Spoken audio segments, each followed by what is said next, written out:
It's chat time with Chunk and Cucumber and your host, Dino.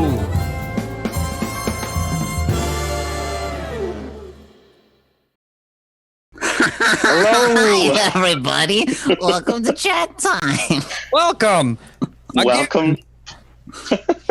It's been a morning for us here at Chat Time. As you can see, I am not in my magical talk show area. You will be. You will be. I will believe in yourself, Dino. You'll be in your magical box. Yes, if I only believe hard enough. Click my heels 3 times. Yeah. I wish my internet worked. Yeah, welcome. Hello. I'm sorry about that. That's okay. I got to do your job for a minute. That was fun. It was good. Yeah. Are you gonna fire me now? I mean, We'll think about it. Yeah, we'll talk about it later. If you're watching this on YouTube, you're be thankful that you get to miss about a half an hour of gigantic messes as we're starting the show over right now. Just know that things fell apart and Ryan almost died and Dino. It was a harrowing experience. Yeah, so it's we're fine now. Everything's fine. How are you? And I'm fine. Zelda's happier because I'm at a place where she's more accessible to me. There you go. So she'll probably pop in more often. Yeah, welcome to Chat Time. As you can see, we have a guest, Adam Kreutinger, or Kreutinger. Say your name for me. Sure. Yep. Kreutinger. I was right. All right, sweet. Well, welcome, Adam. Sorry that this is how you get introduced to the show. No, it's fine. But welcome, and welcome to Chat Time. So, Adam, did we do But How Do You Feel already? Yeah, but we're doing it all again. It's like we never started, Dino. It's like nothing went wrong, Dino. Sorry, nothing went wrong. I'm sorry. So today on But How Do You Feel?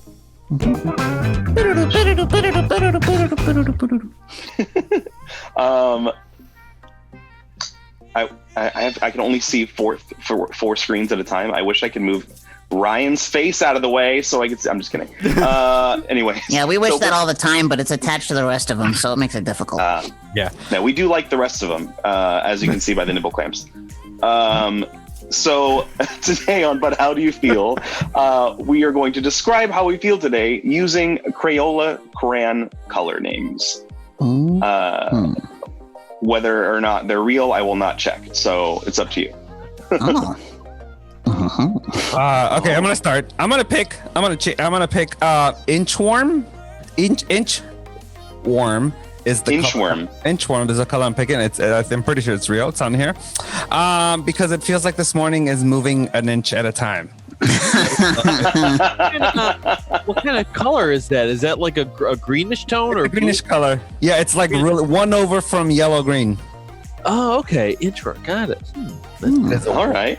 I think it is warm. It's not warm. No, it's warm. Marigold. So that's how I feel today. An inch at a time.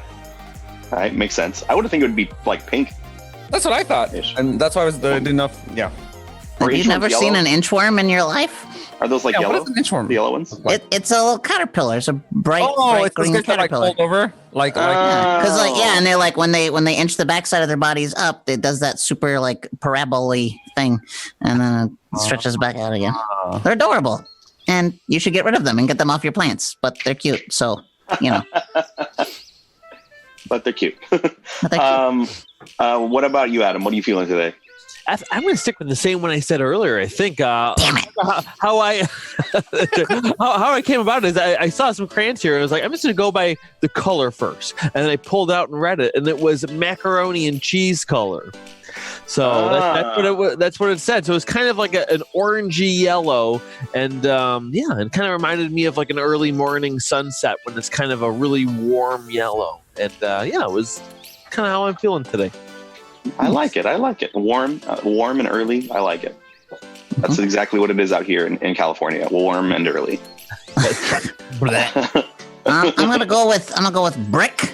Because yeah, I feel like I've hit a wall. Now I feel like I've hit it twice. But it's yeah, you know, it's a nice, complex, deep red. You know, it's just a little mysterious, a little shadowy, a little bright, a little bit of everything. Yeah. I like it. I was actually thinking similar to Chunk. We using the color I saw was tumbleweed, because I feel like I'm just kind of like slowly breezing through. I'll get where I'm going eventually, but I'm still, I can't control where I'm going. Everything else around me seems to be controlling what I'm doing today. That sounds bleak, buddy. Well, meaning the internet is dictating how well I can connect to this, and my cat is going crazy. So those things, everything's a little out of my control right now. Is there some weird planetary alignment happening today? That might apparently. That's probably it. I look up like I can see planets. Yeah, I'll check. Yeah. What do you see, Cucumber? You got a planet up there? No, just the rat hole. Oh, okay. That's good. You gotta fix that. Ryan, what about you? What are you feeling today? I'm thinking I'm feeling a purple pizzazz. Purple pizzazz. Yeah. I like you got the most energy of all of us. I have a lot of energy, and I only slept like 2 hours, but it was a lot of good stuff. So You owe us a box of donuts? Like, what's going on? Nothing. Carry on. I'll tell you later. Carry on. But yeah, I'm currently still trying to adjust here. But yes. So welcome to Chat Time, Adam. We have our wonderful guest, Adam Kreutinger, who's I heard some of the chat earlier. You said of miraculous. Life giver, that's what it was. So go ahead and explain a little bit more about what you do and yeah, what makes what you do. Yeah. I do a lot of things. Most people publicly know me as a puppet builder, a felt friend builder. Yeah, I build all kinds of puppets for mostly my own projects, but once in a while for other people's projects too. I have a lot of videos on YouTube that teach how to make puppets and how to use puppets, how to be a puppeteer, as well as sometimes some of our own skits from when we've done like 48-hour film festivals. However, a lot of those are kind of it's done in 48 hours. It's not necessarily the work we're the most proud of, but sometimes you just gotta release it into the world anyway, and show your growth. But stuff like that, yeah. It's the summer now, just the end of the summer. But my day job during the day is a elementary school art teacher. So I do awesome. do that as well, and I'm involved in a lot of theater locally as well. Every once in a while, I do some on-stage performing, but mostly, again, kind of like behind-the-scenes stuff. So it's kind of like what I do in a nutshell, I'd say. Yeah. And what do you do outside the nutshell? Outside the nutshell, really not that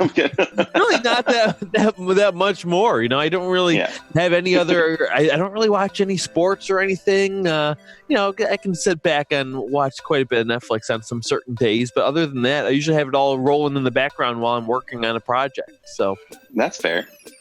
Yeah, that's awesome. Well, cool. It sounds like you got a lot going on, which is and it's all artistic and creative, and that's fantastic. And if you guys have been in for arts building streams, Adam gets mentioned a lot because he always says, go check out Adam's stuff because he knows how to teach people how to make things. Yeah, better than your videos have been posted in our threads in our Discord fairly often. Have they? Oh, geez. Yeah. Well, I should mention do that. I post at least one video comes out every single week. Every other week is actually a podcast that we do as well, the Puppeteers podcast. Oh yeah. Yeah, where we interview a bunch of puppeteers from all different levels. Some of them work with the Muppets, some of them are marionette artists, all types of things. And one thing, an exclusive thing that we haven't announced yet. Announced tomorrow, but I'm giving you guys the exclusive, okay?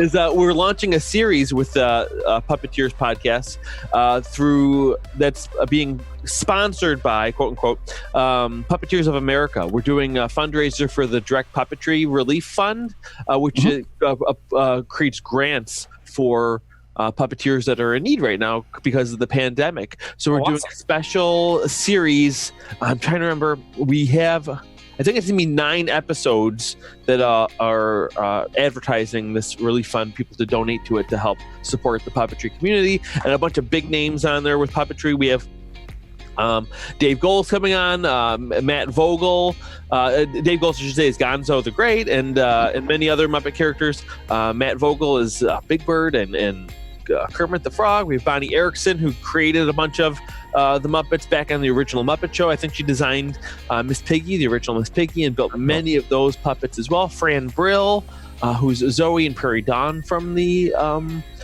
Sesame Street, who just retired, and Philip Huber, amazing marionette Oh my gosh, yeah. who's been involved in many big projects on stage and on Broadway and then film, and the rest of them are escaping me right now, but many more. So, and that all is going to roll out. We're announcing it tomorrow, and then it's rolling out first week of September. So, You do a lot. That's super exciting. Do you sleep? yeah, I try. I don't sleep well, which kind of helps with everything that I'm doing. So, I feel ya. I also want to put in about like how much these guys brag about you a lot. Is they were the ones who told me to send. They sent me to the videos you do so I could build my first puppet. oh really? Yeah. Oh, you're working on one right now, huh? Oh, that's looking good. Did you do the patterning technique, or are you just playing with the foam shapes? Yeah, I sculpted it in clay like you did, and then I did the masking tape pattern and then pulled it off to make this guy. That's looking great. Yeah. Oh my gosh. Is it a certain type of animal, or is it an extract a character, or just... He's gonna be a dragon. Oh, I like Yeah. that. Yeah, that's awesome. Yeah, I want to do another dragon soon, because that's a request I get a lot that I keep. I mean, that's a hard thing. People always want me to teach certain things, and I want to do everything, but there's only so much time, and you can only do one thing at a time. But a lot of people want something like with like a muzzle like that, like a dragon or like a dog type thing, which I did one live stream a while ago, which is not bad, but it's like 3 hours long. Yeah. So I want to do like an edited down version at some point that shows how. And also, there's many different ways to do it too. You could do the patterning technique. You could build it up with foam. So I don't know. It's hard. There's just so much to do in so little time. Yeah, that doesn't make any sense to me. But it sounds complicated and fun. I was actually just telling the guys earlier that I saw that you had like a free on your website. You had a free pattern. Yeah. For a puppet, and I was looking. I was like, you know what? Maybe I'll try to make a simple puppet and just see how that goes, and maybe go into more. We've been having a lot of people that build / make things on lately, and I'm trying. It makes me want to do more, because I feel like I'm not creative enough artistically like that. Like I'm a performer and everything, but I don't I can't draw very well. I'm not good with even coloring. I have a Star Wars coloring book that it's over on my desk that I've been during rehearsals I've been like coloring, waiting for my turn, and it's awful. I forgot how terrible I am at coloring even. He refuses to stay inside the lines, which is really weird. He's an adult. I just don't like. What were you saying? No, I was going to say, do you do any puppetry yourself? I don't. I want to. Puppetry is something I've always been Well, I interested would in. definitely recommend that you at least, even if the one you build isn't the one you end up performing with, I definitely recommend trying building one so you can get a feel for like what goes into it. And I think it's something that everyone should experience once. And like you mentioned, I have a whole bunch of free patterns on my website, and I do have a couple that are paid because they took a long time to make and especially to trace them and making them printable. But I even say right above them, do not buy one of these paid ones unless you've used the free one, because if you can't do the free one, you're not going to be able to do the paid one, so don't waste your money. So yeah, I have a whole bunch of free patterns on there as well, so people can get started. And I think you should definitely do it. Yeah, if you need any tips, I'm always here too. Okay, awesome. Direct line me. So I will. Yeah, I've got the in now. Thanks to these guys. And a gentle reminder to everybody in the chat, feel free to drop all your questions down there, and we'll collect them up. Yeah, the only problem is that I can't see any of those questions. So We can. Duncan, Yeah, we'll handle What? questions. We got you. yeah, thank you. Thanks to this internet crap. Anyways, but yeah, so are there any questions so far that we should get into? Chunky Cucumber. Did chat stop? No, that's probably not one. Let me see. We got an answer for the planetary alignment, though. Apparently, Mercury is almost on the opposite side of the sun. Also, Saturn, Pluto, and Jupiter are fairly clumped together. So, whatever those mean, I have no idea. I have no idea. Oh, No there's idea. a question. This is from Sarah White. Will the Felted Friends... Oh, I guess this is for us. Will the Felted Friends managers ever be on the podcast? Oh, I see. Your podcast. Now that makes sense. We're not asking, she's asking. Don't feel pressured. We're open to have pretty much anybody on. So yeah, it's definitely. Yeah. We're pretty much anybody. Yeah, we're anybody. I'm nobody. The hard thing is too is so my co-host Cameron Garrity, he does I used to do some of the scheduling and get people on, but it was hard having two people do that because then you know it kind of bumps heads on it. So now it's kind of delegated to him. Sometimes I'll throw him people's names, but also like with this series, we're already booked out. We tend to, it's never anything that I wanted to do. I always wanted to kind of find the people just weeks before. Because also people change things, you know? Yeah. I don't like to record one and sit on it too long because then they could be on their next project or something already. But as of now, we're already booked out until 2021. So yeah, Oh, we can always add people to that list. So yeah, definitely. That'd be awesome. I'd love to. 2021, man. What's planning ahead like? I feel like we don't do that ever. We I don't barely know woke up either. today. Yeah. It only happens because of Cameron. That's why. If it was up to me, I wouldn't know what's happening more than 2 weeks ahead of time as far as the podcast is concerned. So Okay. That's fair. I guess if we had somebody like that. I mean, Ryan does it good. He keeps us honest for the most part. Oh, Yeah. I got a question. What like on your beautiful rack back there currently? Like, what's the one that you're the most proud of, or like you felt the most satisfaction out of finishing?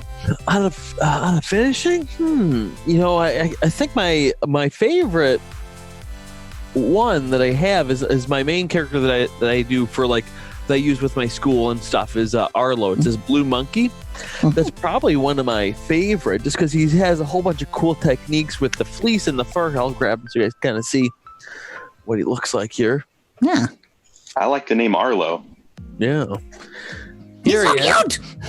Oh. He's a cute little guy. Yeah. I like how he's a small puppet, but he's got a lot of neat details in him, the fur and whatnot, and yeah, it's just and I really like his tail as well.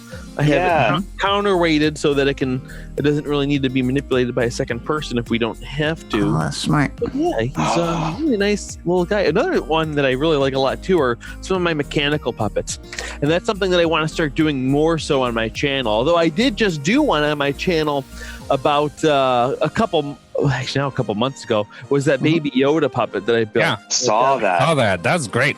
So Right cute. here. This was the most amount of mechanisms I've ever put into one character at a time here.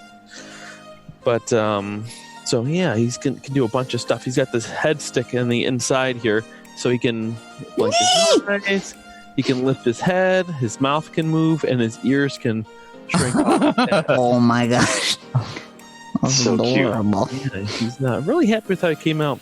Not overly great happy with his coat because I was building the coat right when the pandemic started, so I couldn't get quite the right. This is just a fleece. I would have gotten a more what would you call it? I forgot what it's Like called. burlappy. Burlap. A Sherpa, like a Sherpa. Oh, Sherpa. Oh, I got kind it. of got the fur on the inside and the kind of leathery look on the outside, the suede look on the outside. So that. But I'll show you one more of the mechanical puppets that I really enjoy too. And I actually want to do a tutorial on this guy soon. I bought the materials. I just got to do it. But this is one of the band members of the Slippery Bunch. A little mechanism there. I gotta tweak it, but there's a little slider here for his arm as well to kind of play the guitar. That's But, awesome. Oh, so man. cool. He was the Slippery Bunch is Arlo's in-house band, and it's three band members: a drummer, a guitar player, and a saxophone player. And yeah, That's so cool. but yeah, they're all completely I love- controlled by the triggers and stuff. And actually, I'll show you one more. This is an older one. I'm building another one soon. These fleas here, which are really fun. I want to do a little show with these, a web series soon. I built these for a web series, which we started, but I want to evolve it. But well, it's got rods for the hands, but this toggle here can move his head back and forth, which is really neat. And the spider here can move his mandibles, sir. That's so Bring 'em. cool. Bring him fully to life like that. That's so cool. I am so blown away right now. That's amazing. Oh my god. Fun little guy. So it's like just creepy enough to be uncomfortable, but also fucking adorable. That's right. Yeah, no, it is kind of got that feel to it. I love it. Wow. Oh man. What was the hardest one to make? I know you I know you talked about like here, but like what was the hardest thing? I guess what is the technique that was the hardest to learn to like how to create something? Oh boy, the hardest technique. You know, I shouldn't. Puppet building uses so many different trades, you know, and the thing is, each one of those trades is its own whole thing that can be perfected, you know. And as a puppeteer, you have to be, you know, it's kind of like master of all trades or jack of all trades, master of none. So it's hard to really get really good, a high skill level in each one of them. I would say the most valuable one, even though it's not necessarily it's the hardest one to get, I think, the most proficient in, is really good sewing. That's the one I always recommend to people, like being able to sew clothing for people. Like if you can make like a tuxedo jacket or a really nice dress, like that's going to help you so much in making a really high quality puppet. That's a skill I would definitely recommend people to do. However, in puppet building in general, I would say my least favorite thing to do is to build humanoid type characters. Yeah, the one thing that people ask for more than ever is I get emails every day. Can you make a puppet of me? I'm like, no, absolutely no. I'm not. I hate it. I hate the process of doing it, and I hate what else do I hate about it? I think it's one of the least creative ideas in the world. When someone says they want a puppet of themselves, that tells me they don't know why they want a puppet. They just want a puppet. You know, they haven't thought it through. Not always, but generally, you know.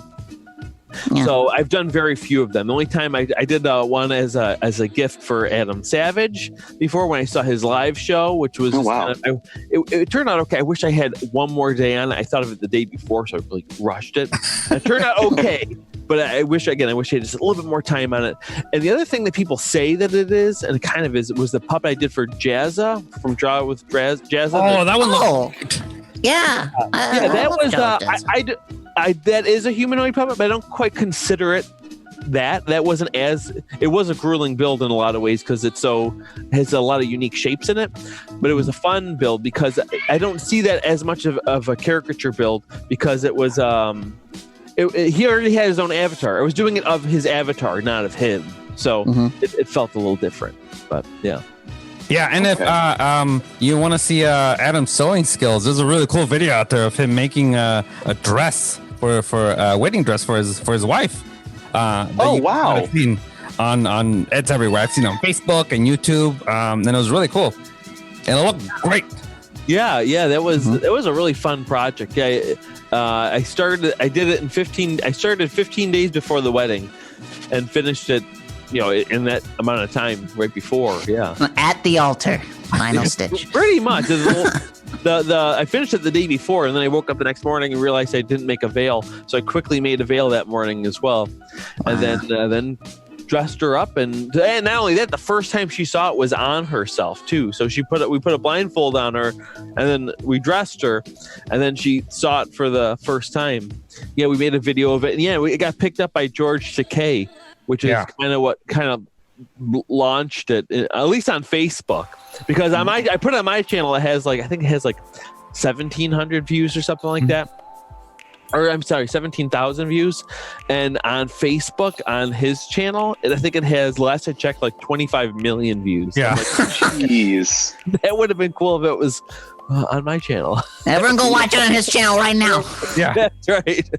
Man, that's a lot of trust from your then fiance, now wife, to let you make her dress. Because that could have gone, most people, that would have probably gone horribly. But I'm glad it worked out. Definitely could have. There were some scary moments of it for sure. Yeah, definitely. Especially because usually the thing I have the hardest time is picking out the fabric. So anytime I've built things for her, I've always asked her to pick the fabric, and then I design based on that fabric.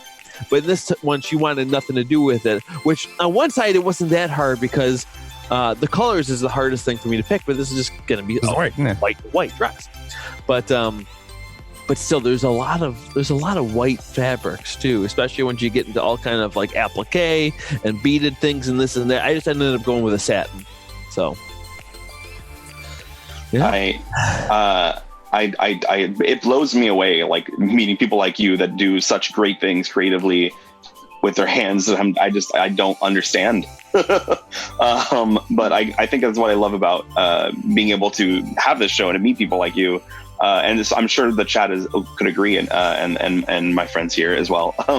That the more we learn about people, the more people we meet that have these incredible talents, the more humbling it is. To realize like how much greatness there is out there. But so I just had a moment that I wanted to share. Wow. No, I appreciate it. No, and the thing is too is that's part of why I like have my YouTube channel and like to share so much of what I do, because so much of it is just.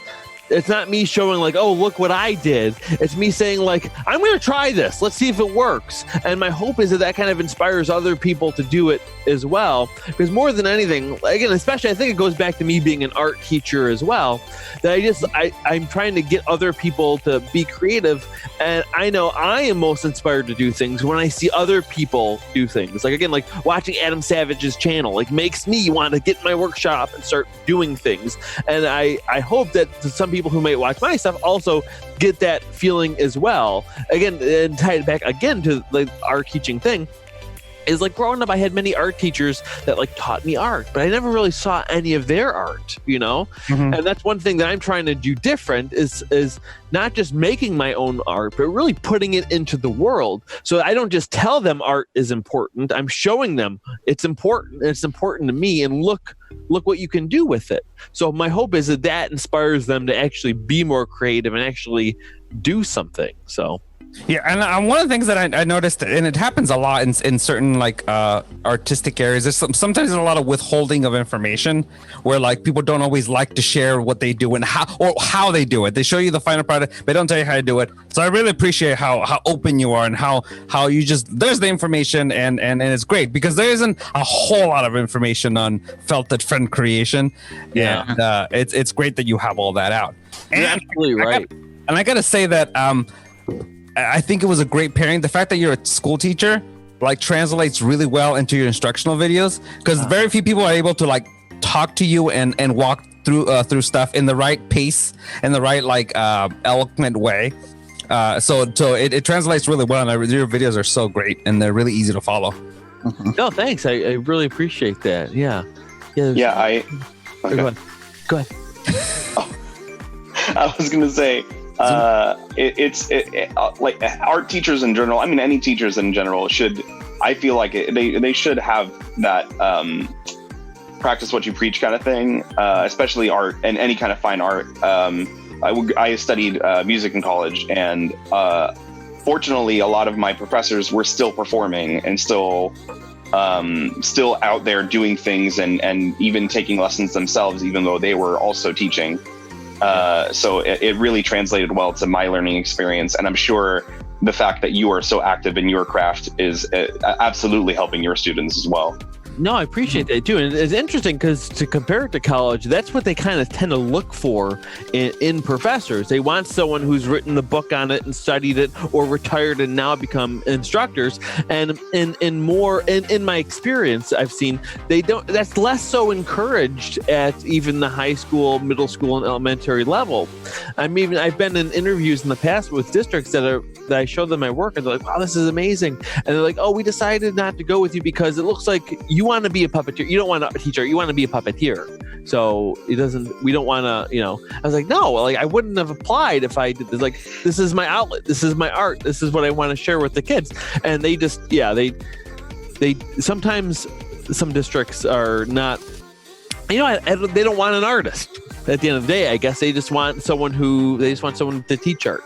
So they have different priority. So I'm grateful that, even though it was heartbreaking in the moment that I didn't get those jobs, it's probably not a place where I wanted to be necessarily. So, Yeah, and you are. I would hope at least that you are now, at least, or you feel that way. oh yeah, no, I'm in a great district now that really values the arts, and they're very supportive of everything that I do, as far as I know. So yeah, it's going great. Yeah. That's good because a lot of school places are losing their art programs, and it's good. It's good to hear that there's places are still holding on to them and showing some importance to them. Yeah, that's why I'm really interested with what's going on now as well, because I know many districts are going virtual. Depending on how long term this is, it's going to be interesting how the arts fits in there, because it's easy enough just to say to do virtual classes, but I don't think a kid can be in front of the screen for like a full 6 hours like they would be in a school day. In which case, I feel like things like there's certain things that they have to have that kind of formal instruction on. That's the math and the English and the really formal core subjects. And something like art, even though I could do it virtually with them, and it would be valuable, I think, every once in a while, it's just something you got to get hands-on and messy with. It just takes, probably being away from this type of stuff to do it. So it'll be interesting to see how it fits in if this is more long-term. So right. Are you going back to teaching virtually when school starts? As of now, our district plans are to be in person, but we have adapted schedules and changed class sizes and added more sections to have people spread out and socially distant. Oh, okay. That's great. I was talking to I've been working at Starbucks during this quarantine since all my other gigs are down. But I was talking to a customer who is a PE teacher at the local high school, at one of the local high schools that's nearby. And they're saying like, yeah, we don't know what to do necessarily about PE. And I was like, she was saying the weight room, like how to do anything about the weight room. I was like, well, if you bring it all outside and just keep it separate and keep sanitizing, they're like, yeah, maybe. And maybe that could work for art as well. Like if instead of having it inside the classroom for districts that aren't being in person, more that are focusing more on online classes and not going back completely to in person, maybe having set up some stuff in under an awning in the outside or something, or in the field, and get supplies of the chairs and make sure everybody's distant and everybody's safe. And you can still have that kind of art instruction, at least somewhat, for a little bit in person, maybe even if it's just once or twice a week. At least to give them that outlet. Yeah, I know. In Buffalo, I mean, that's one thing that can be a bit harder though, because we get quite harsh winters where there. I mean, there's such a long period of time where we just can't go outside. Virtually from end of November until sometimes mid to late February. Can't really. I mean, they do go outside in their snow stuff, but you couldn't really do instruction outside. Right. In those times. They can go outside and play maybe, but we just have less. And even in those in times when it is nice outside and you could do instruction, it's so many. I mean, part of what works inside a building is being in separate rooms and kind of focus more. But having so many classes outside, it's hard to. Kids, especially being in an elementary school, they're. Yeah. I mean, it's when you're out teaching the kids outside, the hardest thing to compete with is the grass, because the kids they'll pick at the grass, and so there's nothing you can do more interesting than a kid pulling the grass up. Sometimes, they just that. I was one of those kids. I remember. Yeah, I was too. It's like you see it all the time. It's never more interesting than when a teacher's talking, just plucking up pieces of grass at your feet. So it's like a little nesting doll. You just keep going. Pull one, then pull the smaller one, then pull the one inside that one. Then you find a little earthworm or something, and then everything else is done. That's it. That's all that you need for the day. Oh yeah. And kids already associate being outside with school's not happening right now. I'm outside to play, so it's hard to teach them outside because they're conditioned. Out the door, no more paying attention. Recess. Yeah, that's true. Especially in a place like out here with our weather. I imagine it might be different out there. Don't some schools out in California have outdoor classrooms too that are or not really? Not in my maybe experience. some. I mean, PE classes sometimes, like certain sports and whatnot, but it's all like bungalows or old buildings. They keep expanding and building new buildings to accommodate new classes and stuff. Yeah. But I do remember. I have a friend who teaches art for kids, and I think he remember saying he taught outside often. Okay, that's cool. Yeah. Okay, Yeah, I think that years ago I was applying to jobs, teaching positions out there. It must have been some private school that had like an outdoor classroom or something. Yeah, my friend, I think he's a charter school. Or Okay, yeah, maybe it's yeah, something like they that. get to do different things. Yeah. Yeah, there's, you know, at that point, it's all preference. The teacher would probably want it to be that way, kind of thing. I don't know about the school you're talking about, Adam, but that sounds like a fancy school if they have an outdoor classroom. Ooh, fancy. And I didn't. I don't know why. But I don't know too. But I mean, because I just did this whole project called Camp Puppet. I launched a new project this year where I was had virtual classes and was teaching kids puppetry.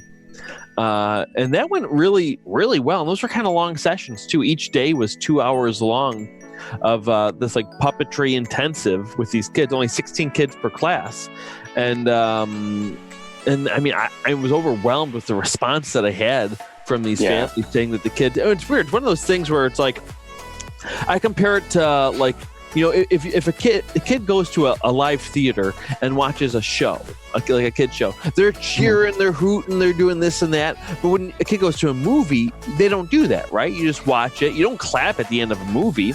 So I feel like this kind of Zoom interface makes them, even though it's live, it feels more like it's that type of thing. So they tend not to react as much to the instruction or sessions or whatever you're doing when it's virtual. But then, you know, when it turns off, you know, and the parents might be like, oh, they've been talking about it all day. They've been using their puppet. So, I mean, it's just that realization too, that kids are sometimes getting more out of it, the virtual, than it seems like it is while you're instructing them. Yeah.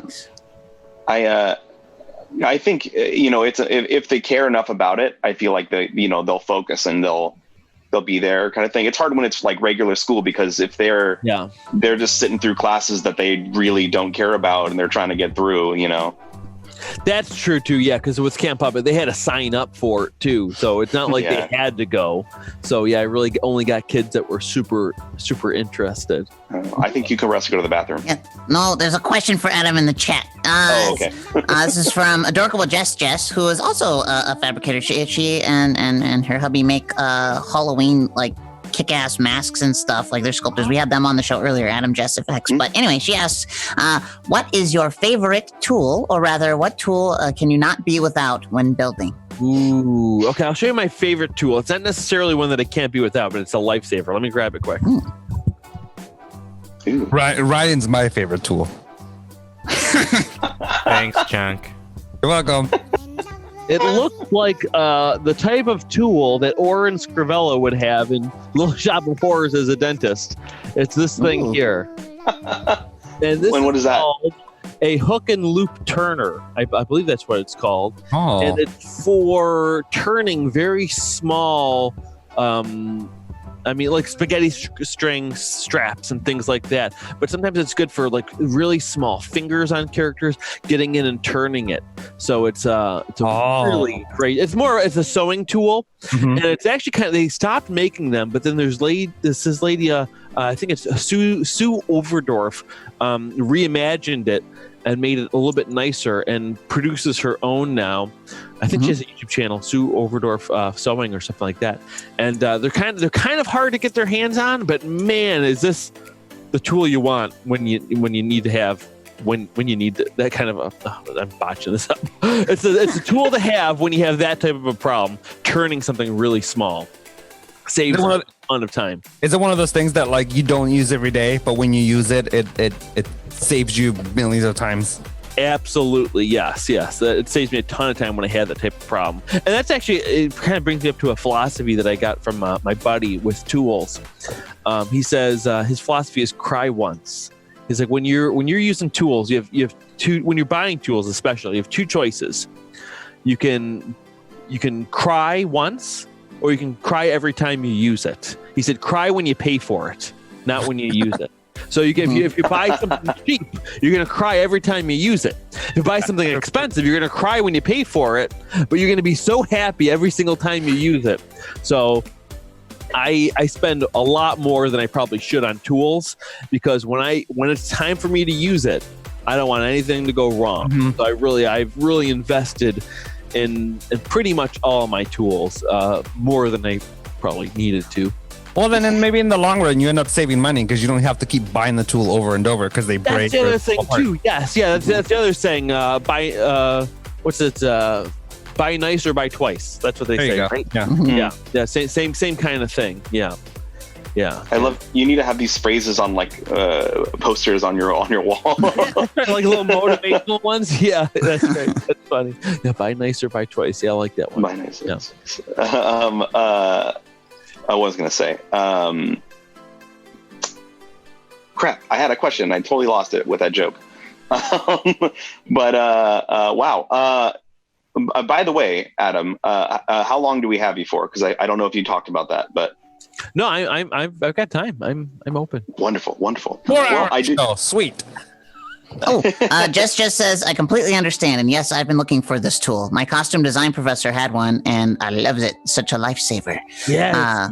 Actually, so I have the brand thing right here. Oh, yeah.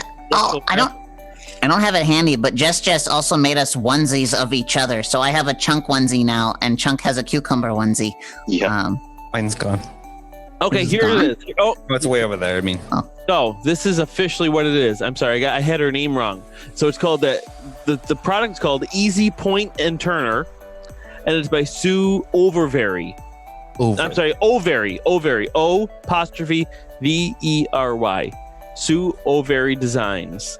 Nice. Easy Point and Turner. This is the. I'm going to ask a very stupid question. When you say turn, what do you mean? Like actually just like grabbing a thing and like twisting it? No, it's like turning it inside out. That's it. Oh, okay. Turner. Yeah. Hooray. That makes much more sense. Now I understand. I had a feeling, but I didn't want to look stupid and ask the question. So I knew. Don't worry. I'll look stupid for you. This is what I'm here for. Yeah, well, I feel like I look stupid on my own already. Well, we didn't want to say anything, but that's fair. Adam, you're muted. Uh-oh. Sorry. I dropped my coffee all over my keyboard. Oh, no! I hit buttons when I was trying to get it off. No, it's all good, though. It's all good. Okay, good. That's scary. Hopefully it wasn't a really expensive keyboard that you bought. Oh, it was the cheapest one you can get. Okay, great. So this is a cry many times. Got it. He shall cry twice. So this is one of the advantages of buying cheap tools. When you drop coffee all over them and they're ruined, it's not a big deal. You're absolutely right. Yeah, I did not buy cry once when I bought this keyboard. So yes, but I'm reinvesting in a new computer in September. So because mine was I got like the beefiest computer I could when I got it, so it would last me a long time. But it is at the end of its life, so it is time for a new one. How long have you had it? I got it in 2011. Okay. Yeah. But again, at the time, it was top of the line that you could get. But so I was meant to get one at the beginning of summer, but then my youngest brother, I'm one of 9 kids. Oh, wow. I'm second oldest. So my youngest brother, how old? I think he just turned like 18 or 17.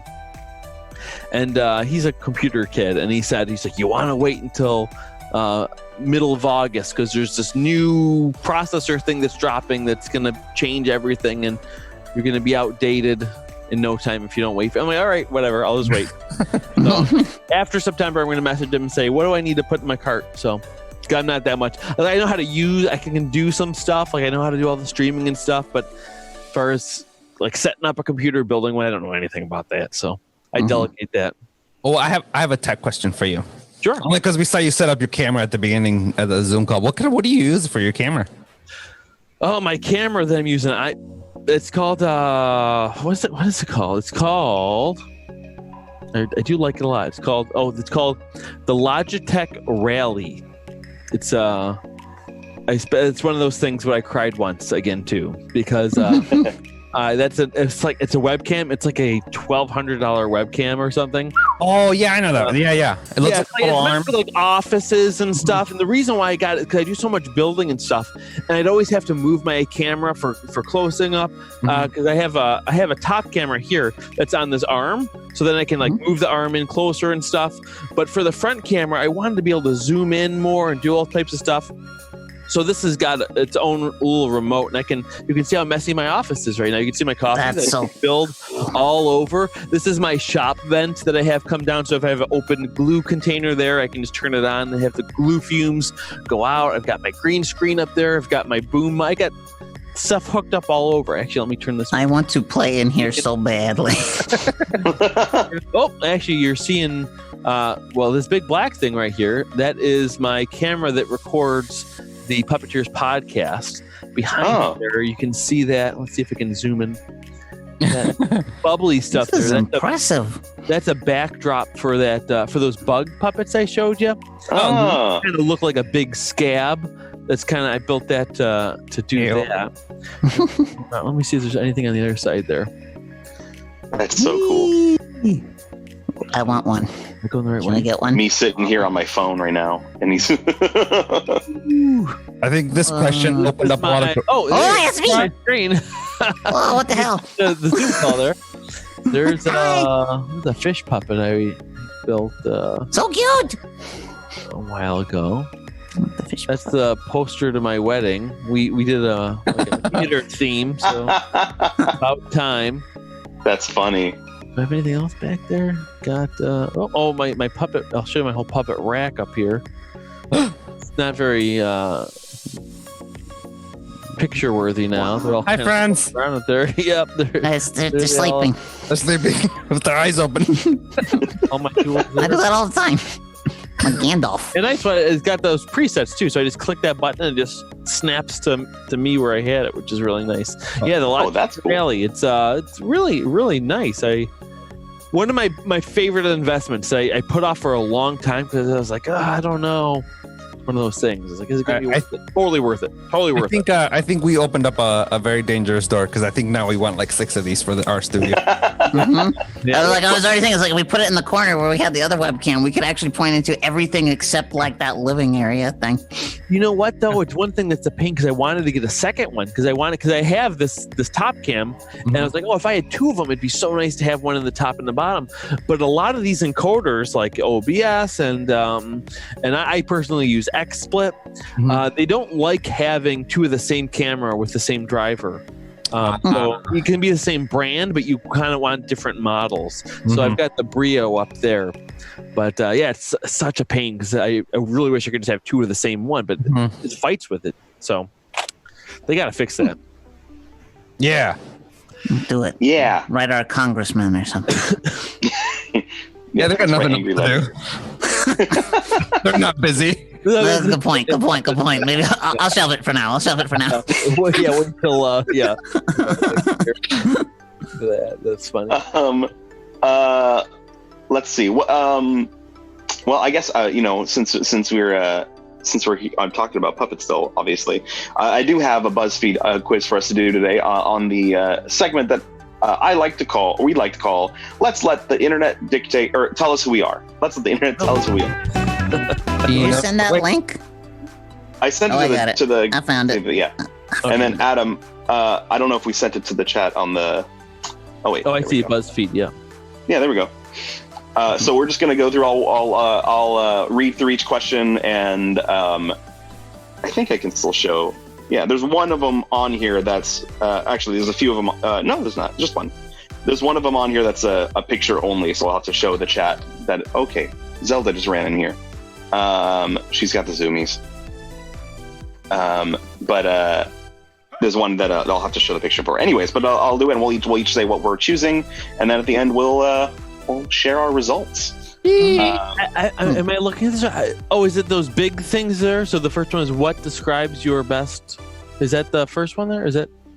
The first one is pick a pattern. So you scroll up a little I'm bit. confused with what's an ad on this and what's Oh, So yeah. it's pick a pattern, a giant ad, and then the first question, and then a little ad. Or at least for me, I think the ads might be different in each one. Pick a pattern is the first question. Yeah. Mhm. Okay, Yeah. I got it. I'm with you. Cool. So the first this quiz is everyone has a Muppet that matches their personality. Yeah. Here's yours. So we're going to. I mean, we already know that Cucumber or that Chunk is Cookie Monster, but we're not going to go to that for now. Sorry, rude. So the first question is pick a pattern, and there are multiple patterns. So go ahead and pick your pattern. I'm gonna pick the second one, the lone. Ryan, can you take care of that in the chat, please? Thank you. I'm gonna go with. I was gonna go with like the stained glass one, but I don't like the super bright, weird, like Terminator red glowy eye thing happening. Yeah. So I'm gonna go with the soothing blue waves. Nice. I'm gonna go with the bottom left, the like swirled colors. I like that. I kind of like that black and white one in the center bottom. Yeah, it reminds me of the walls at a Chipotle. The walls at Chipotle. Yeah, there's some when they have like wood paneling that has like bigger and the like holes in the wood get like smaller as they go down. I like At that least you the take your title. Design choices off of a quick service restaurant. Hey, Chipotle is delicious. Wait, do you have Chipotle's where you're from? Oh, yes, we do. Yeah, one of my best friends, he worked at Chipotle, and it's remarkable how much it comes up in almost every single conversation, even though he hasn't worked there in like 10 years. It's like an on-running gag. But I was like, well, back when I worked at Chipotle, oh my gosh, like, geez, get over it, dude. Because it's delicious. And the thing is, he was telling me, dude, he was over yesterday. He was talking about when he worked at Chipotle again. We're talking about stocks because I'd never been interested in stocks. I'm really technically not interested in stocks, but I was like, oh, let me play with it. So I was looking at things, I'm following some stuff, and the stock for Chipotle is like super expensive. It's like over $1,000 for one share of like Chipotle. Yeah. And even like Microsoft is like $200. How did that happen? How is Chipotle so much more expensive than? They probably haven't split yet. Yeah, I was gonna say they because they probably have a lot more shares available. So I know the answer, but still, it's like Still, for Chipotle. Jeez, stop. Yeah. I'd rather spend $1,000 than a bunch of burritos Yeah. with guacamole because it's expensive. Much better investment. Yes. Yeah, Well, that was one of my it's one of my goals in life is to, hopefully make enough money where when I go to a place like Chipotle, I don't have to think for a second before I ask for extra guac because it costs. yeah, You know it's extra, right? I don't even want to have to think about it. yeah. Just give me 3. Don't worry about it.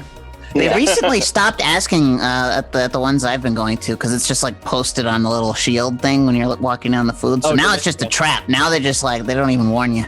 Well, I don't know if you have it out there. I used to work at Moe's. Do you have Moe's? Moe's Mm-mm. Southwest Grill? No. Yeah, it's kind of like Chipotle. I think it's I don't know. I think it's like it started in Georgia, but they're popping up all over now, at least on this side of the country. So Okay. Moe's. Look at Moe's. Look out for it. Yeah. Sounds good. Oh yeah, so we're doing something here. We got distracted by Chipotle, which is understandable. Mhm. Back when I worked at Chipotle. Back when I ate at Chipotle. Never mind. I pressed the wrong button. Okay, the next one. What word describes your best quality? Sorry. Creative, smart, funny, stylish, cool, or honest? I'm gonna go with funny. I'm gonna go with I'm going with that. I don't know. All of these describe my best qualities. All right, calm down. I'm gonna go with funny, even though looks aren't everything, but still. I'm gonna go with creative. I think I'm gonna go with honest. All right. It's a weird one to. Not weird. It's a good one. No. It's hard to describe yourself. Yeah, Describe yourself. Yeah. that's true. What about you, Ryan? What'd you go with? I did creative as well. Yeah. Awesome. What word describes your biggest flaw? Bossy, awkward, flaky, impatient, aloof, or corny? Impatient. If I could tap it twice, I would. Oh. I am hella awkward. Oh, you say hello too. Yay. Am I supposed to be clicking these two as I go down? Yeah. Click those. Yeah. stuff, I'm gonna go back and click them. I'm gonna click aloof. I think I'm gonna go with corny. Yay. Corny I partners. think Ryan by default this morning should go with flaky.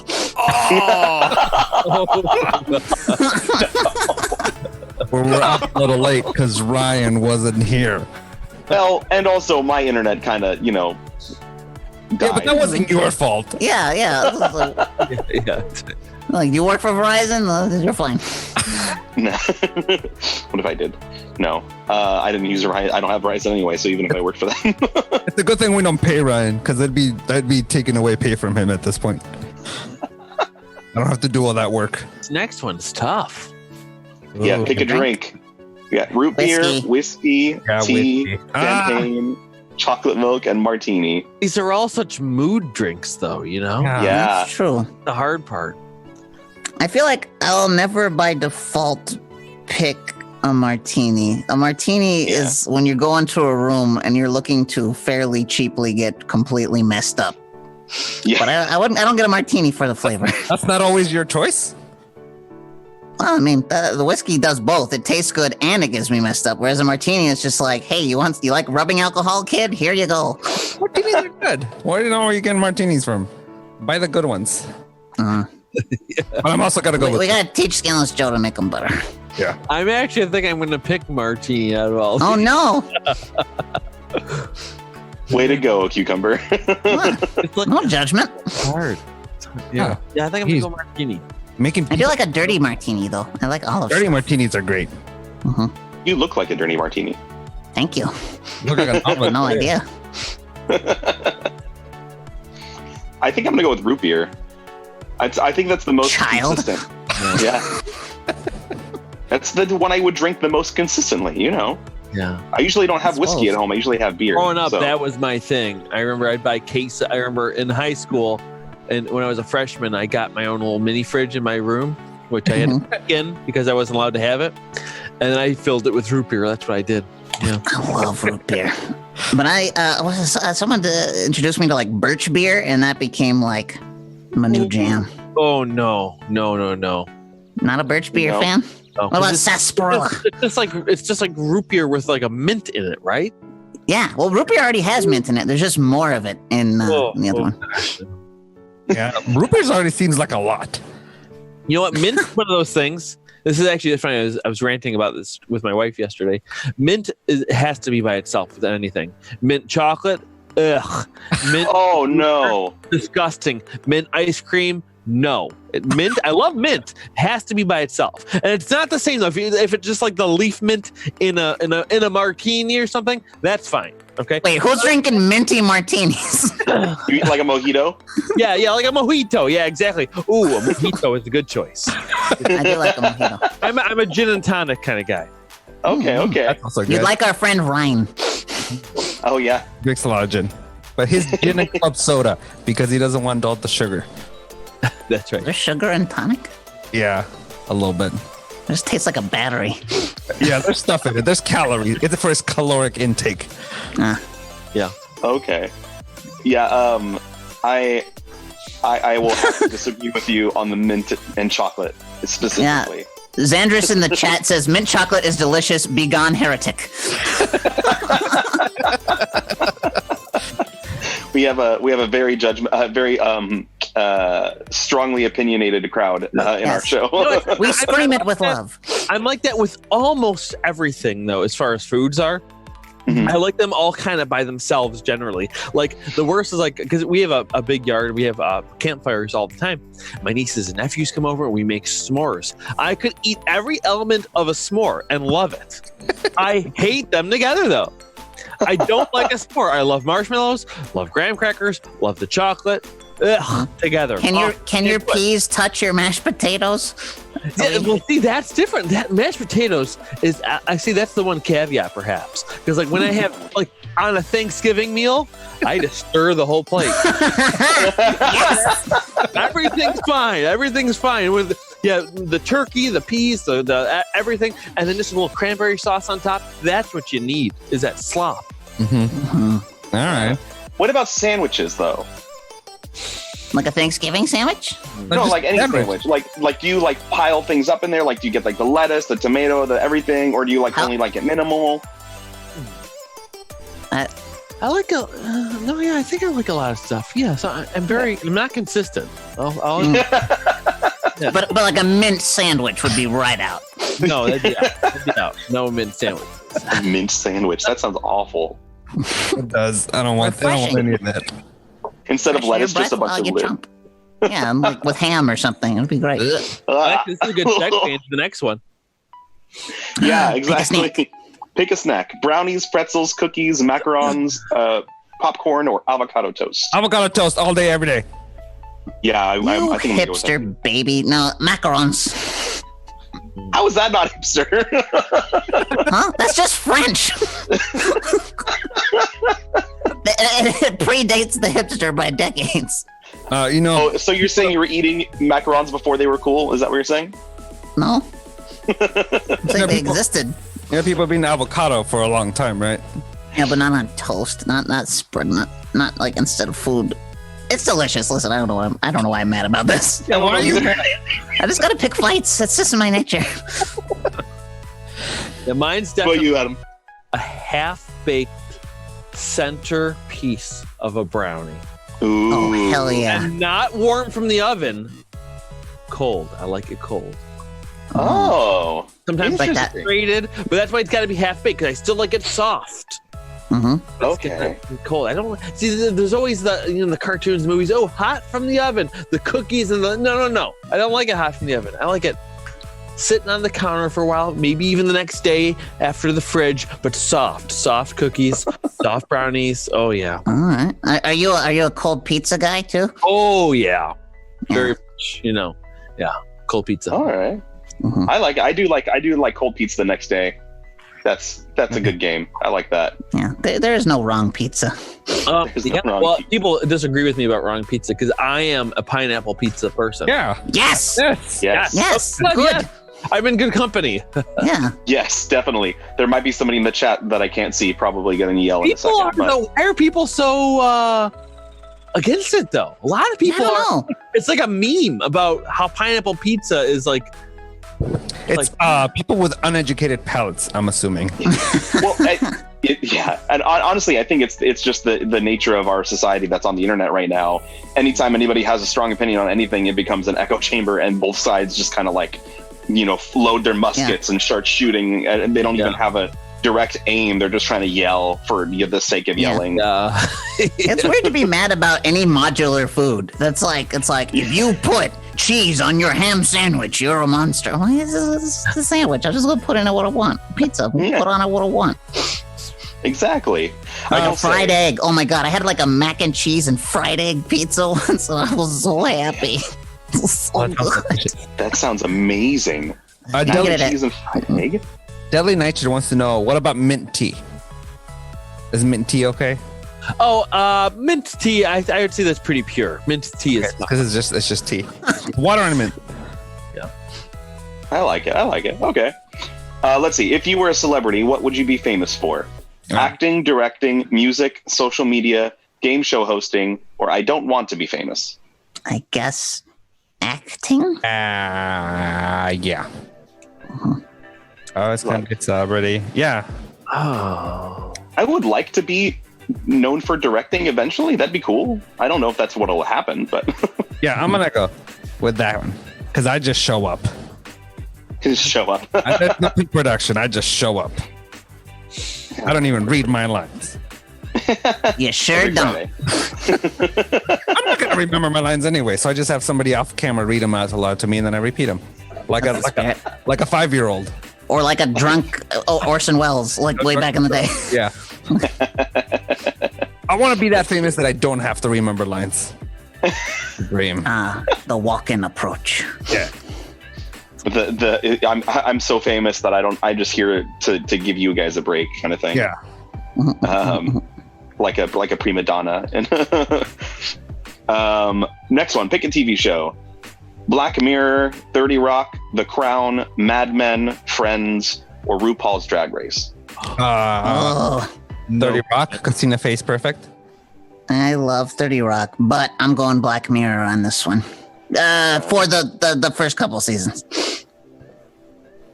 No brainer. RuPaul's Drag Race, 100,000%.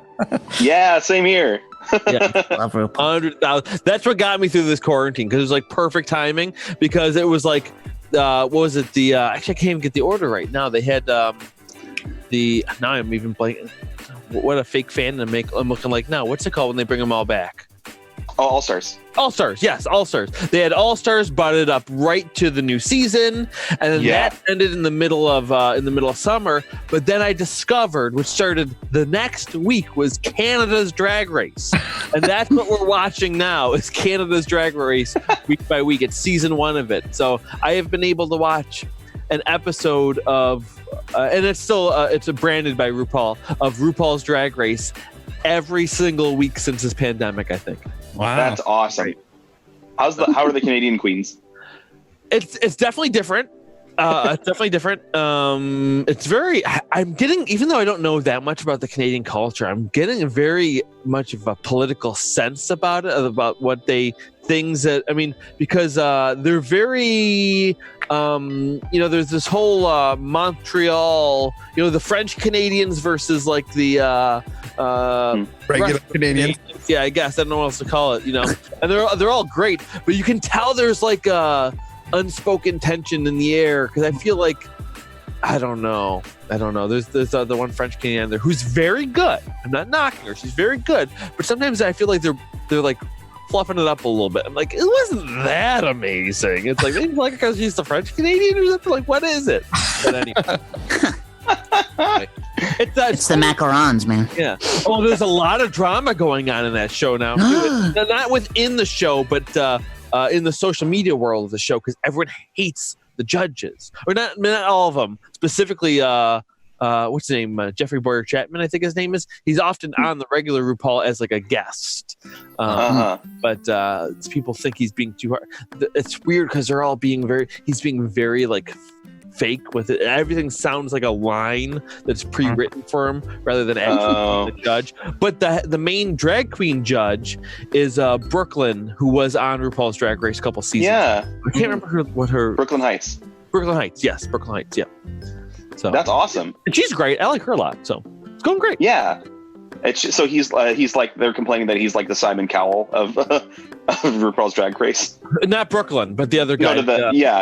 Yeah. Well, yeah, they're saying that he's being overly harsh for no reason, especially since he has no expertise in drag and doesn't do drag at all.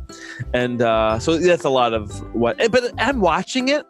I don't feel that at all. He's very fake and he's not likable as a judge, but I don't think he's being overly critical or harsh myself. They don't. Okay. People are sensitive. Yeah. Well, that's true. Maybe I have to watch some Canadian Drag Race then. It was hard to find it though. Really? To get it, because obviously if you're in Canada, you could probably watch it. Right. I had to download the WoW Presents app. Oh, got it. Okay. That's how you can get it if you're in America. Yeah, that makes sense. I've been rewatching a lot of the Trixie and Katya show on YouTube. Yeah. Katya's my girl. Yeah. Like Katya. Yeah. I don't know. I like the quirky and like dark humor. That's what I do. So. I don't not like Katya. I want to say that off the bat. I don't not like her, but I saw her locally. She did a touring part of a touring thing, and we saw them, and it was just like, I don't. I mean, to be honest, here's the thing. Again, this isn't reading it too much, but RuPaul's Drag Race is an amazing show, and part of what makes it amazing is that each episode is probably like at least 16 hours of footage cut down to an hour. You know, they take the best moments, make it interesting. Watching some of these people live for like a 2-hour show, you see those moments, but it's like it's too far in between to make it really. We still enjoyed it live. We still enjoyed it, but it's definitely a very different experience. I think I like Katya so much as a personality more than just a drag queen. Yeah, I love like watching her and Trixie on their show. They're so funny. Yeah, I love that too. Yeah, I really. Yeah, she's great. Anyways, let's talk about our results for this quiz. Oh, yeah. What'd you guys get? I got Miss Piggy. It says, Okay. You are bold and confident, and you have every reason to be. You know what you want in life, and you get out there and make it happen for yourself. You have great style and wit, and you can charm the heck out of just about anybody. You fight fiercely, I do, for the people you care about, and you always stand up for what you believe in. I'll take it. Aw. Huh. Well, I got Janice. It says you're you're a free spirit and a wise soul. You have seen and done a lot, yeah, and you have learned something special from every experience. You have a lot of creative passion that shines through in everything you do. You give great advice and even better back rubs. Yeah. You always have an open mind and an open heart, and because of that, you have been incredibly eclectic and loving. You have a very loving and eclectic group of friends who would do anything for you. Aw. I'm adorable. What about you, Adam? What'd you get? I got Rolf. It says, you are cool personified. You are a kind soul and generous friend. People always turn to you for life advice because you are not only wise, you are honest. You are loyal to those lucky enough to call you a friend, and you'd go out of your way for someone in need. You're easygoing, peaceful spirit who has no room in their life for drama. Unless I'm watching on RuPaul's Drag Race. That's right. Entertainment drama, but yes, I have no room in my space for my own drama. So yeah, That's awesome. yeah. What about you, Ryan? What'd you get? I got Gonzo. Me too. We always end up getting like similar. You results. lucky ducks, you. You want to read it? Sure. So it is, you are a true original. You're creative, thoughtful, and brave. Forget comfort zones. You'll try just about anything because you know that the things that scare you most usually wind up being the best experiences. You're always up for an adventure, and you love pushing your friends to open their minds and have a little fun. Yeah, I like it. That's a good picture of them that they have on there too. It's Oh yeah, that's a good one. cool. That's fun. I like this quiz. That was But yeah, have you? I guess a question I just thought I popped in my head now. Who is like I don't want you to pick favorites or anything, but like who is like somebody that you were like so stoked to work with like before, like whether it's regularly or one time, like what's somebody that like who's that person or couple people if you want that you were like, oh man, I can't believe I get to work with this person, or like I'm so excited to see what they do. Not that they're famous or anything, but like just somebody that you were really excited for or really are excited to work with.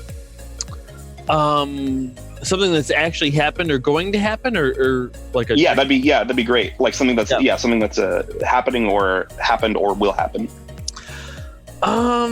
It's probably honestly just like doing the podcast and being there's no other reason I probably otherwise would have met a lot of these people that we're talking to, which makes it really interesting. Like some of the people I named earlier, like Dave Goals and Matt Goal, and even it's not even a matter of, because that makes it sound like the bigger guests are the ones that are interesting, which isn't the case too. Because really, the point of the podcast is to interview passionate puppeteers. Mm-hmm. So we really have people at all levels. But I think just honestly just doing the podcast in general, because I just get one thing I just love is like getting other people's perspectives on things. And I think that's it. Well, it ties back into what I was saying before too, is that like puppetry is something that takes so many different trades, and like everyone kind of specializes in something different. So I have a better chance of pulling away more information from all those different trades by talking to so many different people. So I would say that is like my most interesting project, is like being able to talk to so many puppeteers. Yeah, I love that. And especially, being in the field yourself, being able to collaborate and work with all these, brilliant minds also, that's an incredible opportunity, to have that platform for yourself to not only share with others, but also grow yourself, I'm sure, talking to these people. Yeah. I try to take a little piece of it and, apply it to my work in many ways as I can, and that's why I share so much, because again, a lot of people, all I'm really doing is just like, I'm just Well, again, a lot of the videos are labeled like how to make a puppet, how to do this, how to do that. When really they should be called like one way to do it, or here's how I tried to do this, rather than a true like, because it's building puppets and really making anything. It's not like a recipe as much as it is just like, just try. It's play. That's what it is. It's play with materials. So all I'm really doing is documenting everything that I do, whether it's a conversation, whether it's a puppet that I'm building or something that I'm making, and I just throw it into the world and don't look back. Really, I just try to look forward and into the next project. But yeah, that's awesome. That's a great mentality to have. Yeah. Oh, thanks. Yeah, no, it's helped. It helps me keep me going too, because I'm not so much. I don't have to worry about really what's my next thing, because I'm not. That's just not the way that I, manage the content that I'm putting out. I just do whatever I'm doing and just roll camera. So yeah, that's great. That's lucky to have. Like, you could just, you're already doing this stuff anyway. Might as well put it out in the world. Yeah, exactly. Yeah, because Some people are like, oh, how do you make so many videos? How do you do so many? I'm like, you have to do it. And again, I'm not almost never do I pick a project to make a video. I just make a video of what I'm already doing. Yeah. Right. Yeah. And one thing that helped a lot was doing a lot more streaming, which I started streaming more about 2 years ago. So before, because I used to have my DSLR and my camcorders and stuff and film it all and then edit it all together, which took a long time. But now I have the webcam set up. So instead, I'll stream to like my private group on Facebook, which is the Kreutinger Puppet Tutorial Q&A. So I'll stream my build live there, and I can switch the cameras within this encoder. So instead of having, like 4 camera feeds that I have to mix myself, it's all one track, which makes it a lot easier. So I just take that live footage and trim it down and edit it. Again, it just makes everything so much more manageable and easier to produce. So I would say that's probably my biggest philosophy in this too, and thing that I recommend to people all the time is if you're trying to with anything you're doing, whether it's just puppet building, whether it's creating content, try to have a dedicated space. Yeah. Because if I had to set up a camera every single time I was going to do it, it wouldn't happen.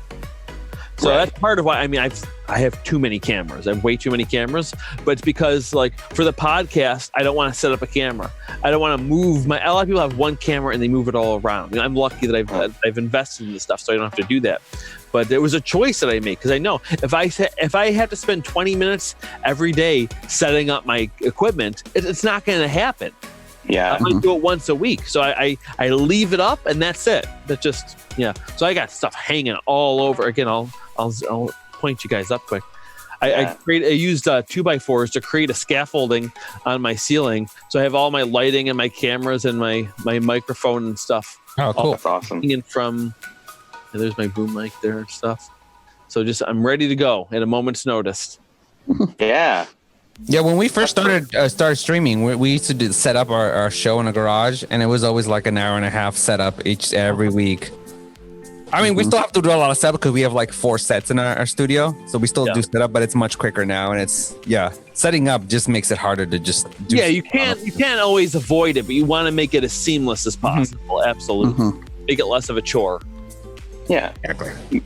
Get to the art, and the fun more than the actual work beforehand. Yeah, well, again, too, because sometimes if I only have an hour to build for a day, I don't want to spend 20 minutes of that hour setting stuff up. I just want to, maximize that time. Because especially now I have my daughter and stuff. And again, a lot of people think that I'm full-time building puppets. Like, it couldn't be further from the truth. Okay. I have a full-time job. I have my own family and stuff. I have a lot of life problems like everyone has. I just don't post them on Facebook and Instagram, Right. So, that makes sense. How old's your daughter? She just turned 1 last week. Oh, congrats. Yeah. She's a little peanut. She's super cute. Yeah. That's adorable. Yeah. Do you like show your puppets to her and everything and play with them with her? Not really. Yet. Not yet. We just started actually It's a funny thing that a lot of people who are familiar with my work know that I was never really like a fan of the Muppets growing up. I discovered them like later in life, but she's been watching. She seems to really like them. Like we'll just put it on. I just rewatched because we were having Matt Vogel on, so I was rewatching like Muppets Most Wanted and some other stuff, Muppets Now, and she's just like loving it, which is really exciting to see that.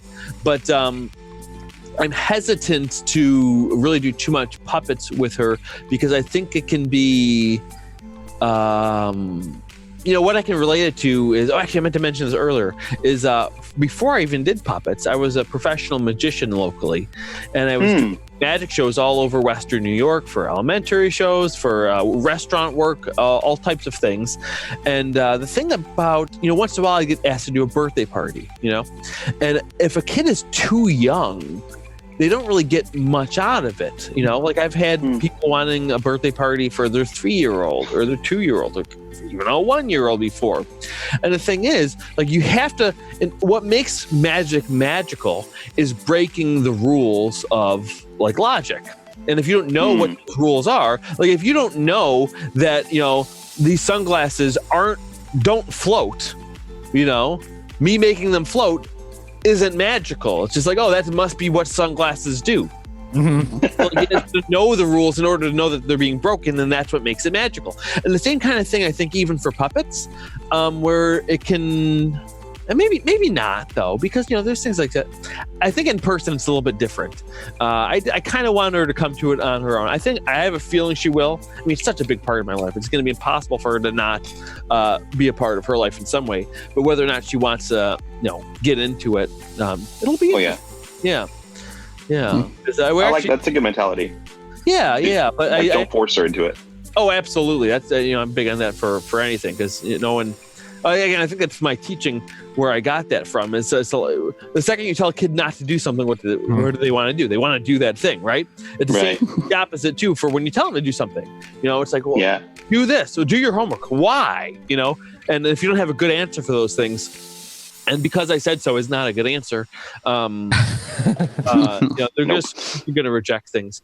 But actually, I have another YouTube channel too where I'm kind of documenting the growth of my daughter as well. It's our family channel called The Whole Crew, Kreu. Okay. Yeah, I just do weekly videos called Fridays with Fred, and it's just kind of it's kind of what I see it as, just modern home video, because like. Family video when I was a kid, but they're all on a VHS and on somewhere where no one can access it. So now it's just, especially because my family is so spread out over the country. And I don't have to send it to them either. They're like, if they want to watch it, it's right there. I don't really promote it or anything because it's like not something I'm trying to do. But I don't mind if people see it though, because I wish more people were. I think if more people did it, they would be glad that they did it. That makes sense. I don't think anyone ever looks back at especially if like if they have an old grandparent or something that passed away. I don't think they look back and say, man, I wish I had less videos of them. Yeah. But sometimes you always wish for more, and you don't always have it. So. Yeah, that makes sense. I don't. That's a great idea, especially now. I didn't think about that. Like the idea of putting home movies on YouTube that any family member could just watch whenever they want to. That's smart. Yeah. Well, another counterpoint people say to that is like, well, I don't want the whole world to see my family stuff. I'm like, do you know how many people in the world have YouTube videos and are dying to get anybody to watch it? It's like, it's like a needle in a haystack. No one's just going to stumble across your home video. I mean, unless something goes viral, which is so, oh, poor you, something went viral, I mean, like everyone's, when it's something they're creative, they're trying to do, they try to get everyone to watch it, and it's hard, and this is something I don't even promote. And like, it's not something to worry about. It really isn't, It's hard to explain that.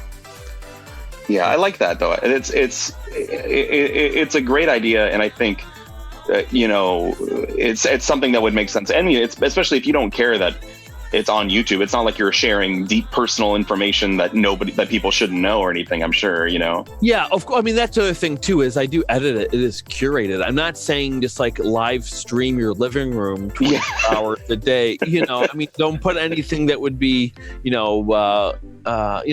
smart. Yeah, that's a good point. Yeah, and I think part of why people are hesitant is people have uploaded stupid things before, and those people get in trouble and or things happen. Just don't be stupid. Right. Don't be stupid. You know, everything is. The other thing too is I make it painless as possible because I film, edit, and upload everything from my phone. I film it on my phone. I use this app that I love called InShot, which is it's the best on-phone app editor I've ever seen. And then I just upload it from my phone, and it's not the highest quality, but it's just exactly what it needs to be.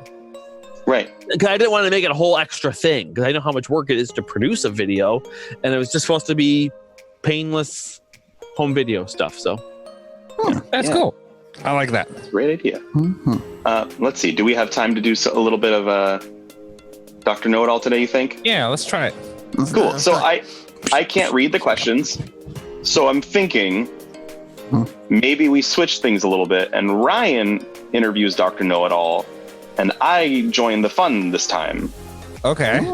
Okay. Sounds like a plan. Then we get to do that. Yeah, because that way you can read the questions from the chat that I can't see, and I can attempt to keep this thing from derailing sometimes. So it'll be Chunk, Adam, Cucumber, Dino.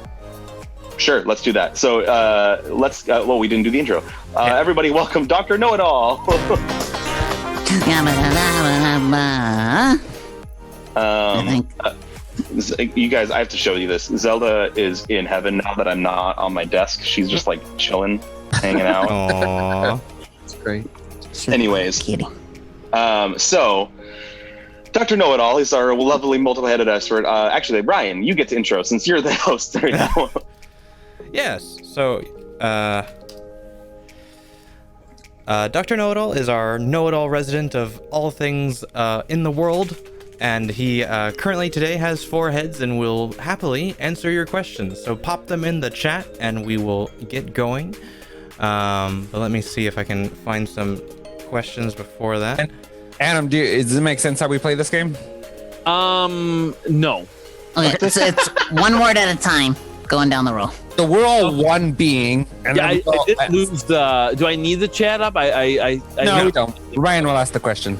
Meh. So it'll be And like, we'll try to. it'll be like, what color is the sky? The Sky. is. Yes. Sorry, I always mess it up. Yeah, and Chunk always breaks it without Yeah. fail. Anyway, so I'm after Cucumber, is it? You're before me, So it's me, then you.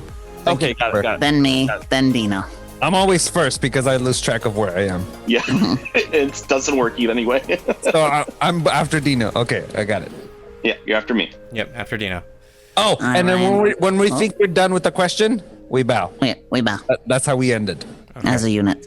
I will use this question from Lala Lani, which is, it's not quite a Dr. Know-It-All question yet, but I will convert it to such.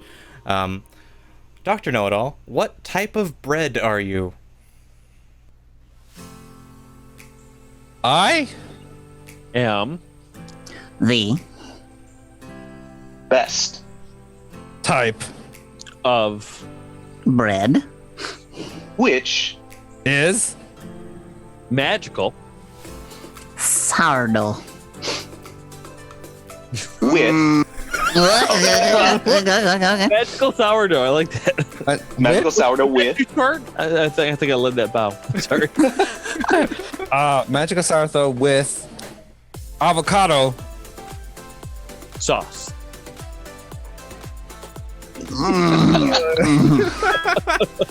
So you'll learn, Adam, that the bow is pain when we do it. It's not supposed to be in the normal game, but for us, it's like, oh god, that's the end. That's gotta be.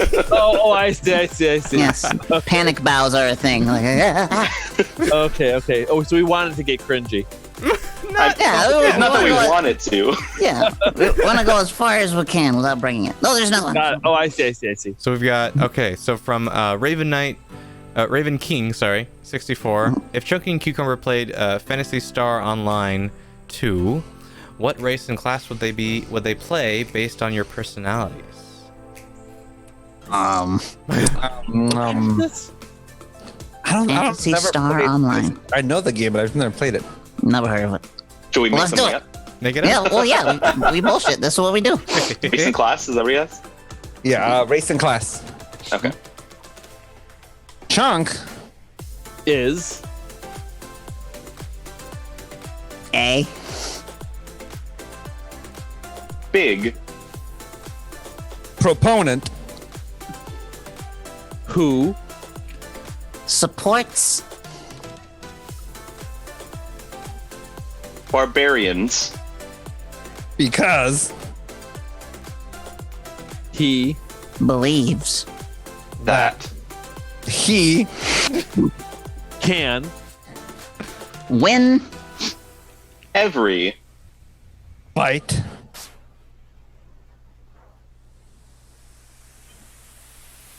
when he uses his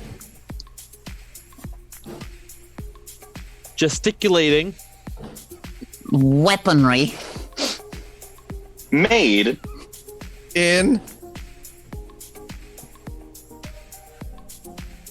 the USA.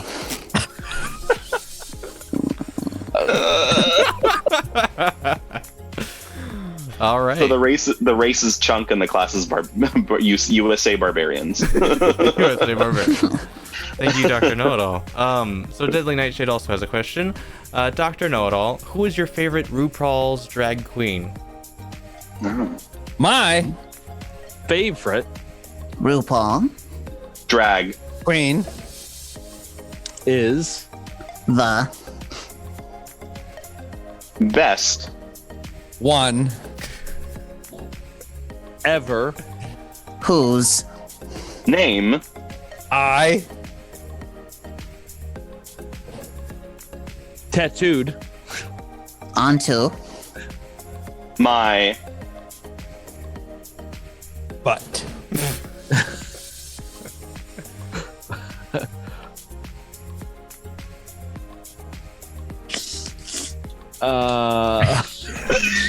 because I love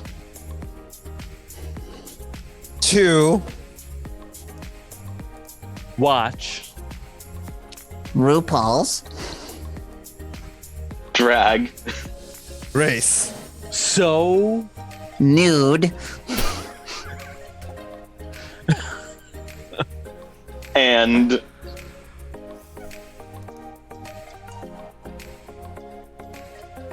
you're after Dino Chunk. I know I'm thinking so nude and incredibly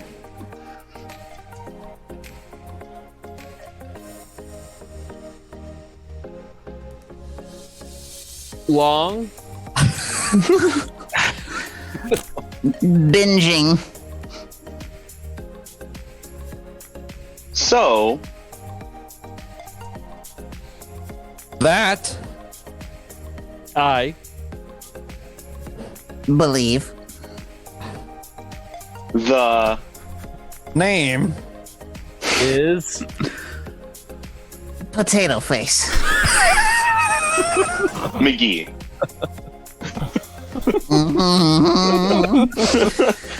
Potato Face McGee, the best drag queen. yeah. Looks like we're avoiding answering the question. I know. I was waiting for it to get to either Adam or I to get to a name, but it never did. So it just kept going. So, Yeah, I don't know names. Oh, man. Okay, oh, good. so we now have a Wait, question. just out of curiosity, what would Dino? What would your who do you think off the top of your head would be your favorite? I really love Katya, and it's mostly because of her personality. She wasn't necessarily the best on the show, in my opinion, Sure. but Yeah. I just love her as a personality, as a Yeah. character. I'd have to say probably one of my favorites was Bendela Crumb. Bendela was great. Bendela was really great too. Yeah. And, like, You met Alaska? I met Alaska. Yeah, we went to a What? show down in Pennsylvania years ago. Me and my wife, and she happened to be there, not in drag, but and my wife kind of scared him away too. So That's she was awesome. She was kind of super fanning out, and he just couldn't handle it. Oh man, my ex's stepdad was in a band with Willem. Oh really? Oh my back in god! the day. Yeah. Wow, Like back in the 90s, I think, or like late 90s. That's awesome. Holy cow! Yeah. Do we have any more questions for Dr. We Know-It-All? do, yes. We have a question from Xandrus. Dr. Know-It-All, what is the most underrated pre-Renaissance Disney animated movie? Uh,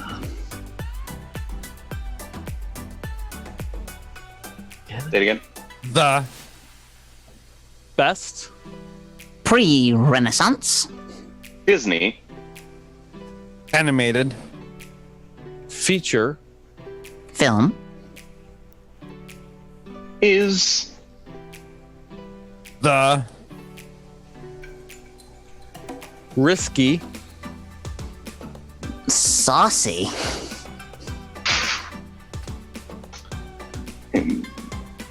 inspirational movie that's known widely in circles as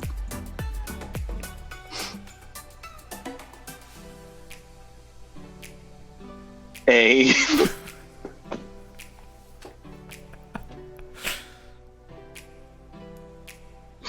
fun if you say movie, okay, good. politically correct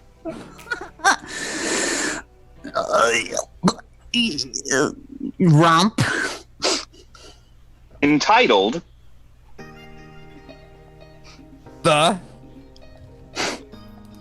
groundhog that poops a lot of candy. Please go.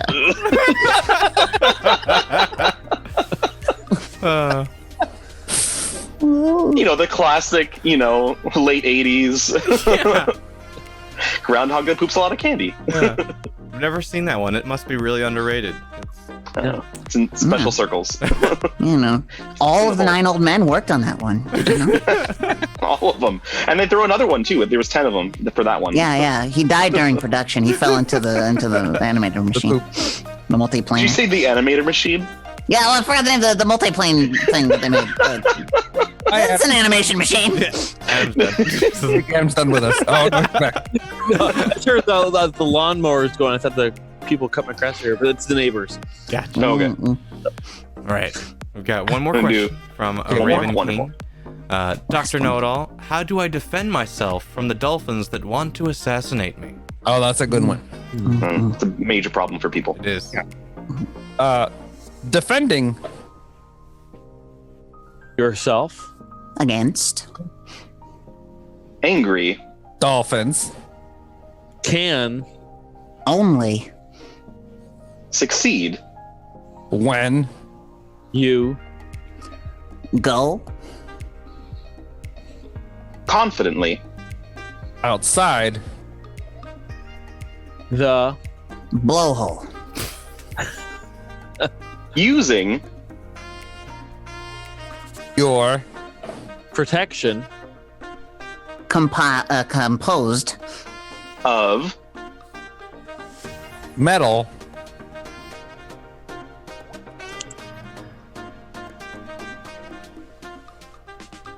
covered in jellyfish because when poison surges their blowhole they erupt wildly.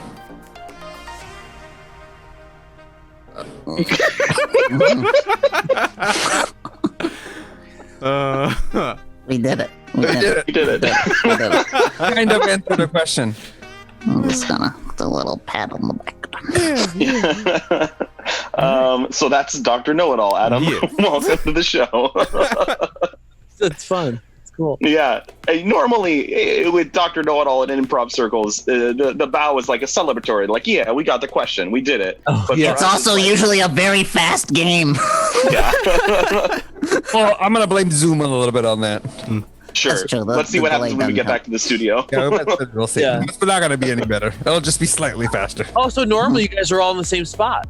Yeah. Yeah, we're still adjusting. It's weird. Okay, the last one I saw was still in quarantine. I got it. Well, this show started while we were on quarantine. This is one of the. Oh, okay. So we created. Got it. Okay. Yeah. Well, we actually created a bunch of shows during quarantine, which has been this Yeah. would be fun trying to figure out how to do them back in the studio. Yeah. I mean, we can still do some of them the same way, probably. Yeah. Some of the we want to use. Yeah, exactly.